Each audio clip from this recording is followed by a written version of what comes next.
Discipline will make you free, but prisons are also built on discipline. The question was never whether you were disciplined. The question was who your discipline was serving. The unyielding secular gospel of the high achiever preaches a very specific type of salvation. It demands absolute submission to the grind, conditioning you to eliminate any trace of hesitation and to wear your sheer exhaustion like a bleeding badge of honor. When your energy finally collapses under the crushing gravity of impossible expectations, the diagnosis handed down from the culture is always identical. You simply lacked the willpower. You did not want it badly enough. The modern world built a sprawling, highly profitable industry out of convincing you that your breaking point is just a personal weakness you haven't managed to conquer yet. You are forced to internalize your burnout as a profound moral failure.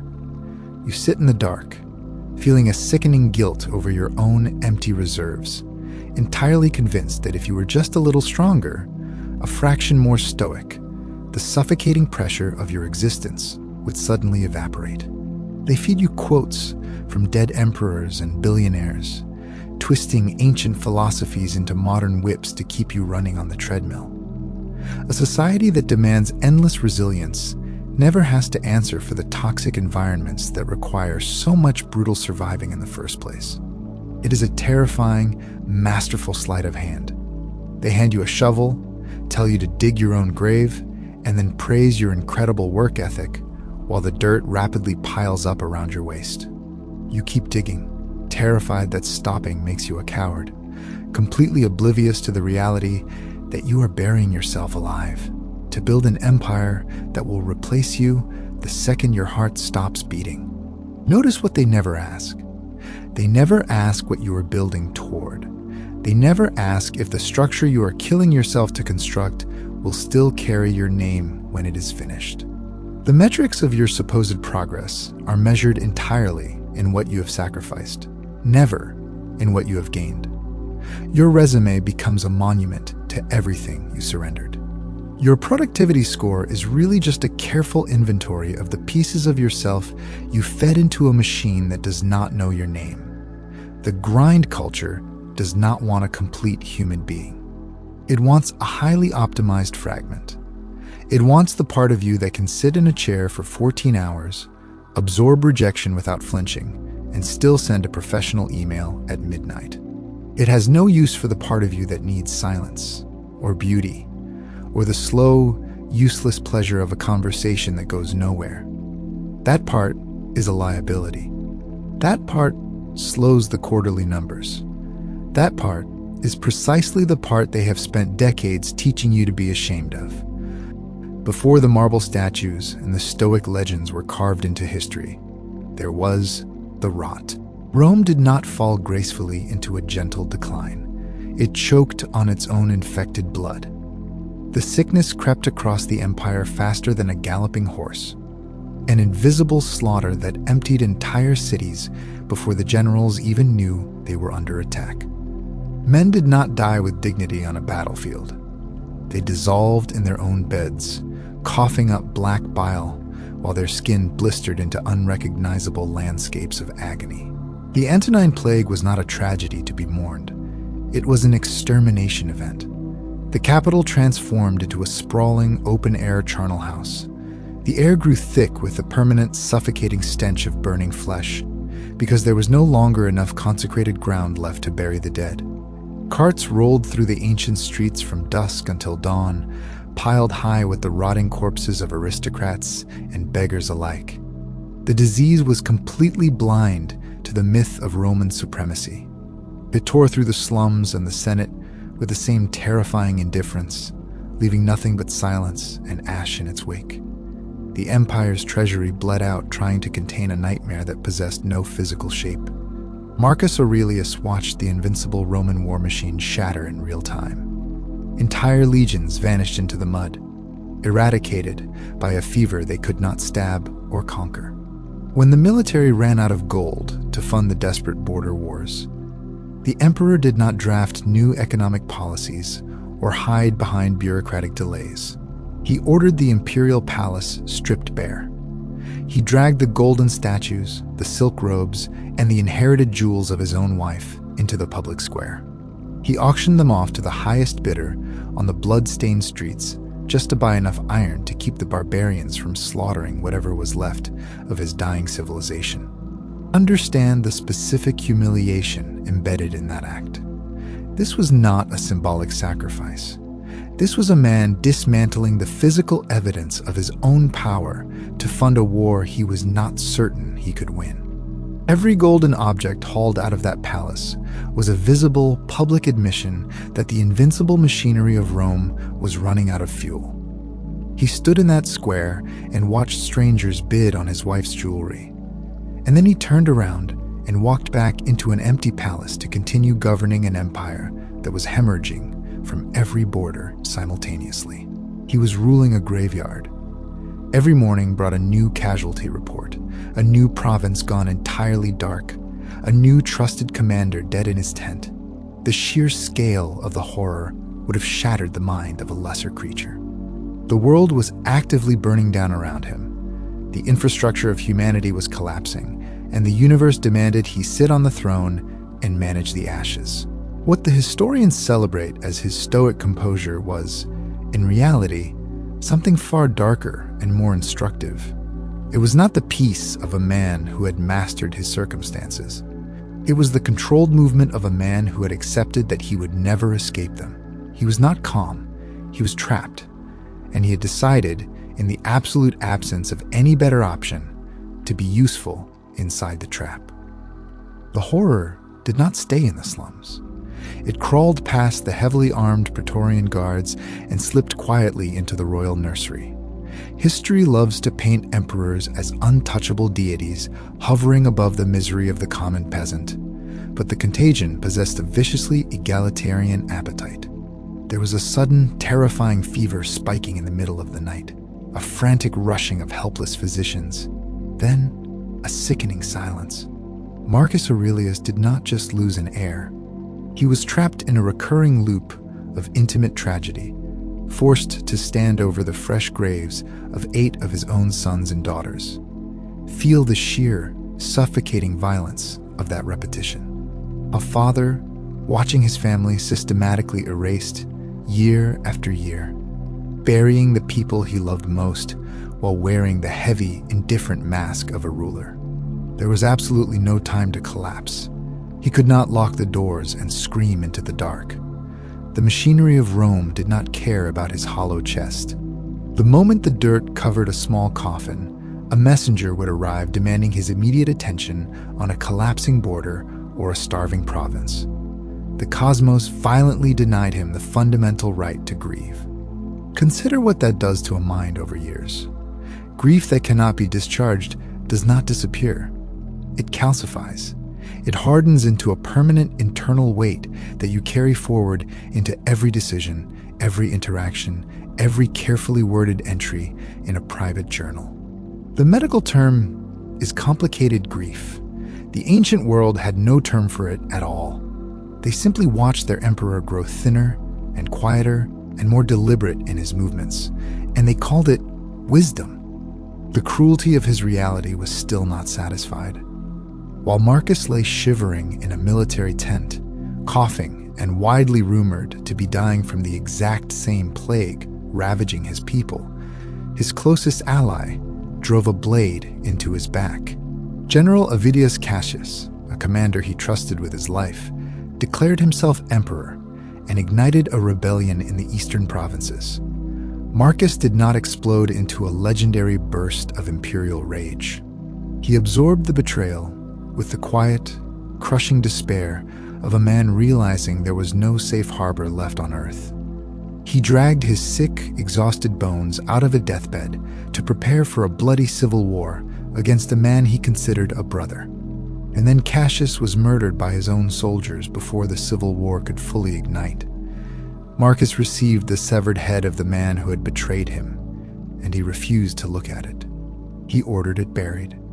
He issued a public pardon for every soldier who had participated in the rebellion, and he wrote to the Senate demanding that no senator be executed in retaliation. He absorbed a knife in the back and responded with administrative mercy, not because he was a saint, but because he had already spent so many years absorbing undeserved catastrophe that adding vengeance to his inventory would have simply been one more thing to carry.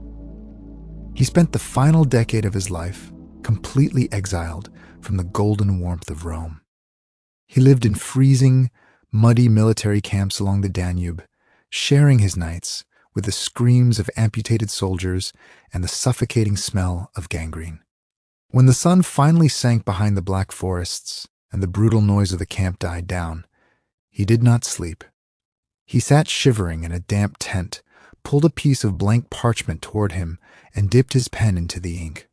He was not drafting a magnificent philosophical manifesto for future generations to admire. He wrote for exactly one audience, himself. Read these private pages carefully enough, and a deeply unsettling reality begins to bleed through the ink. You do not find the portrait of a perfectly detached, peaceful philosopher. You find a man dangling violently over the edge of total ruin. The words do not sound like a wise teacher instructing the world how to live a good life. They sound like a desperate man teaching himself how not to fall apart before the sun rises. He used ink and sheer force of will to bolt his shattered soul back together, forging an internal anchor heavy enough to keep him from drowning in the blood of his own family and his dying empire.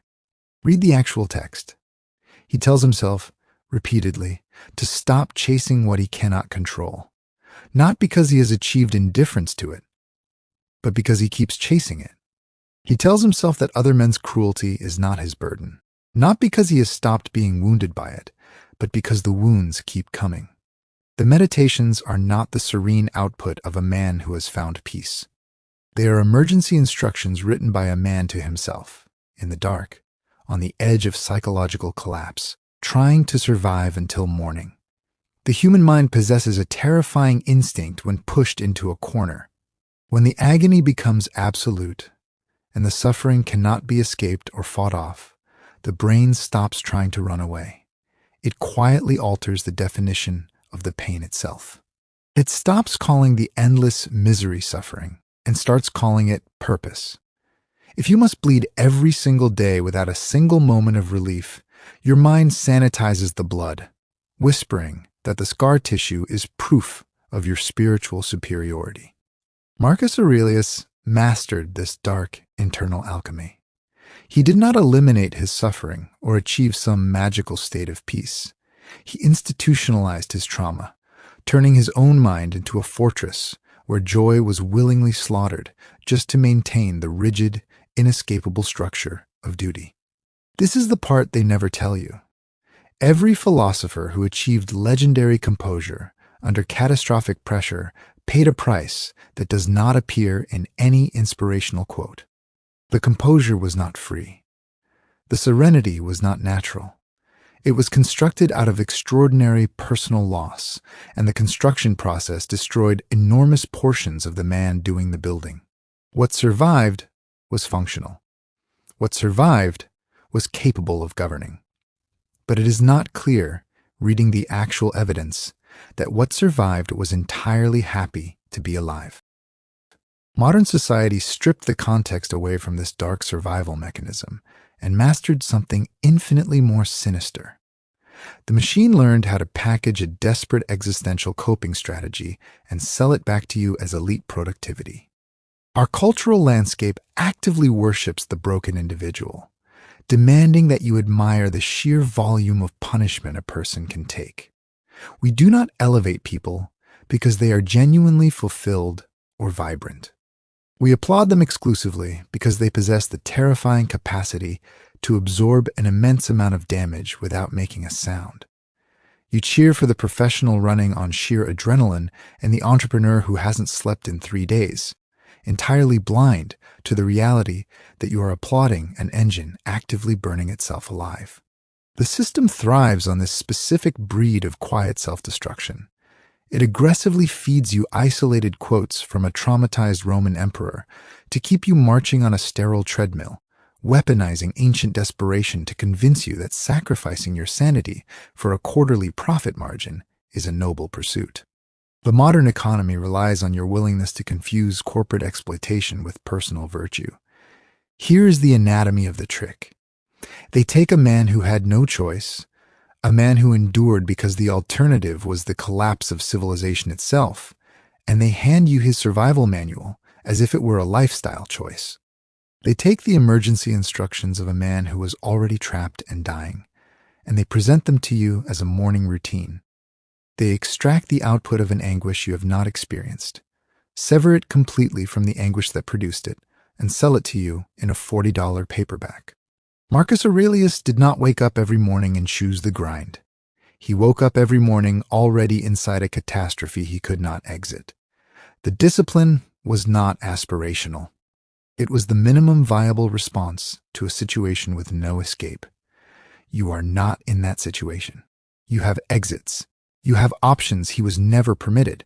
The fact that you are choosing to adopt his emergency trauma response as an identity in a situation that does not require it is not strength. It is a performance of suffering staged for an audience that will reward you with approval and then extract your remaining energy as payment. You must violently separate true internal discipline from systemic abuse. The billionaires and the grind gurus want you to believe that your exhaustion is a weakness you must conquer, rather than a completely rational response to an environment designed to extract every drop of your energy.